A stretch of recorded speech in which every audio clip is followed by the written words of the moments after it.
Hello friends, എല്ലാവർക്കും സ്വാഗതം പുതിയ വീഡിയോയിലേക്ക്. ഇന്ന് ഞാൻ വന്നിട്ടുള്ളത് വളരെ സിമ്പിളായിട്ട് ഉണ്ടാക്കിയെടുക്കാൻ പറ്റുന്ന ഒരു ഈവനിങ് സ്നാക്ക് റെസിപ്പി ആയിട്ടാണ്. നല്ല ക്രിസ്പിയും ടേസ്റ്റും ആയിട്ടുള്ള പഴംപൊരിയാണ് കേട്ടോ ഞാൻ ഇവിടെ ഉണ്ടാക്കാൻ പോകുന്നത്. അപ്പോൾ വീഡിയോ കണ്ടിട്ട് ഇഷ്ടപ്പെടുവാണെങ്കിൽ ലൈക്ക് ചെയ്യുക, ഷെയർ ചെയ്യുക, കമൻറ്റ് ചെയ്യുക, ചാനൽ സബ്സ്ക്രൈബ് ചെയ്യാനും മറക്കരുത്. അപ്പോൾ നമുക്ക് നേരെ വീഡിയോയിലോട്ട് പോകാം. പഴംപൊരി ഉണ്ടാക്കാൻ വേണ്ടിയിട്ട് ഞാനിവിടെ അത്യാവശ്യം നന്നായിട്ട് പഴുത്തിട്ടുള്ള 3 നേന്ത്രപ്പഴമാണ് എടുത്തിട്ടുള്ളത്. ഓവറായിട്ട് പഴുത്തുടഞ്ഞിട്ടുള്ള പഴം എടുക്കരുത്. ഇനി ഇതിൻ്റെ തൊലിയെല്ലാം കളഞ്ഞിട്ട് നമുക്കിതൊരു ബൗളിലേക്ക് ഇട്ട് കൊടുക്കാം. എന്നിട്ട് ഇത് കൈ വെച്ചിട്ടൊന്ന് ഉടച്ചെടുക്കാം. ഇത് മിക്സിയിലിട്ടിട്ടൊന്നും അടിച്ചെടുക്കാനായിട്ട് നിൽക്കരുതേ. ഇപ്പോഴത്തെ പഴം ഉടച്ചെടുത്തിട്ടുണ്ട്. ഇതിൽ ചെറിയ ചെറിയ പഴത്തിൻ്റെ കഷ്ണങ്ങളെല്ലാം ഉണ്ട്. ഇത് ഇതിൽ തന്നെ നിന്നോട്ടെ. ഇനി ഇതിലോട്ട് മറ്റുള്ള ഇൻഗ്രീഡിയൻസ് എല്ലാം ചേർത്ത് കൊടുക്കാം.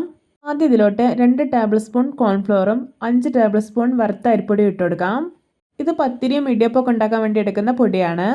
ഇനി ഒരു 1/4 മുറി തേങ്ങ ചിരകിയത് ചേർത്ത് കൊടുക്കാം. മധുരത്തിന് ആവശ്യമായിട്ടുള്ള ഒരു 4 ടേബിൾ സ്പൂൺ പഞ്ചസാര ഇട്ട് കൊടുക്കുന്നുണ്ട്. ഇനി ഒരു 10 ബദാം ചെറുതായിട്ട് കട്ട് ചെയ്തിട്ട് കൊടുക്കുന്നുണ്ട്. ഈ ബദാമിന് പകരം നിങ്ങൾക്ക് അണ്ടിപ്പരിപ്പും ചേർക്കാവുന്നതാണ്. ഇനി പഴംപിടിക്ക് നല്ലൊരു ഫ്ലേവർ കിട്ടാൻ വേണ്ടിയിട്ട് 2 ടീസ്പൂൺ ഏലക്കപ്പൊടി കൂടെ ചേർക്കുന്നുണ്ട്. ഇനി ഇതിലോട്ട് 2 ടീസ്പൂൺ കറുത്ത എള്ള് ഇട്ട് കൊടുക്കുന്നുണ്ട്. എന്നിട്ട് കൈ വെച്ചിട്ട് നന്നായിട്ടൊന്ന് കുഴച്ചെടുക്കാം. ഇപ്പോഴത്തെ നല്ല പെർഫെക്റ്റ് ആയിട്ട് തന്നെ കുഴച്ചെടുത്തിട്ടുണ്ട്. ഇനി ഇത് റെസ്റ്റ് ചെയ്യാൻ വേണ്ടി വെക്കേണ്ട ആവശ്യമൊന്നുമില്ല. നമുക്ക് പെട്ടെന്ന് തന്നെ പഴംപൊരി ഉണ്ടാക്കിയെടുക്കാം. അതിനായിട്ട് ഞാനിവിടെ എണ്ണ നന്നായിട്ട് ചൂടാക്കി എടുത്തിട്ടുണ്ട്. ഇനി കുറേശ്ശെ മാവ് എടുത്തിട്ട് എണ്ണയിലോട്ട് ഇട്ട് കൊടുക്കാം. എണ്ണ നന്നായിട്ട് ചൂടായി കഴിഞ്ഞാൽ പിന്നെ ഒരു മീഡിയം ഫ്ലെയിമിൽ വെക്കണേ. പഴം ആയതുകൊണ്ട് തന്നെ പെട്ടെന്ന് കരിഞ്ഞു പോകും. അപ്പോൾ വളരെ കുറഞ്ഞ ഇൻഗ്രീഡിയൻസ് മാത്രം ഉപയോഗിച്ചിട്ട് നമുക്ക് വളരെ സിമ്പിളായിട്ട് ഉണ്ടാക്കിയെടുക്കാൻ പറ്റുന്ന ഒരു ടേസ്റ്റി സ്നാക്കാണിത്. അപ്പോൾ എല്ലാവരും ഇതുപോലെ ഒന്ന് ഉണ്ടാക്കി നോക്കണേ.